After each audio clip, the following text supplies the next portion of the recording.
चला, पालघरमध्ये झालेल्या भूकंपाबद्दल थोडक्यात जाणून घेऊया. तुम्ही ऐकलं असेल, महाराष्ट्राच्या किनारपट्टीवर असलेल्या पालघर जिल्ह्यात नुकताच एक भूकंप झाला आणि यामुळे साहजिकच मुंबईजवळच्या या भागातील भूगर्भीय हालचाली पुन्हा एकदा चर्चेत आल्या आहेत. चला, यातले 3 महत्त्वाचे मुद्दे समजून घेऊया. तर सगळ्यात पहिलं म्हणजे नक्की काय झालं. शनिवारी संध्याकाळी पालघरमध्ये 3.2 रिश्टर स्केलचा धक्का बसला.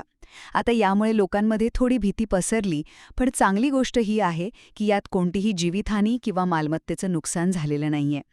दुसरी गोष्ट म्हणजे या भूकंपाचे केंद्र आणि त्याची खोली.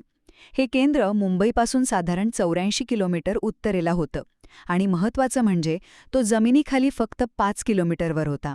खूपच उथळ, म्हणूनच लोकांना त्याचे हादरे इतके स्पष्टपणे जाणवले. आणि तिसरं, पालघरला इतके धक्के का बसतात? याचं कारण असं आहे की पालघर जिल्हा भूकंपाच्या दृष्टीने तसा संवेदनशील मानला जातो. म्हणजे इथे यापूर्वी असे छोटे मोठे धक्के बसले आहेत, त्यामुळे ही काही एक वेगळी घटना नाहीये. थोडक्यात सांगायचं तर पालघरमधला हा भूकंप मोठा नसला तरी तो आपल्याला त्या भागातील भूगर्भीय धोक्याची आठवण करून देतो.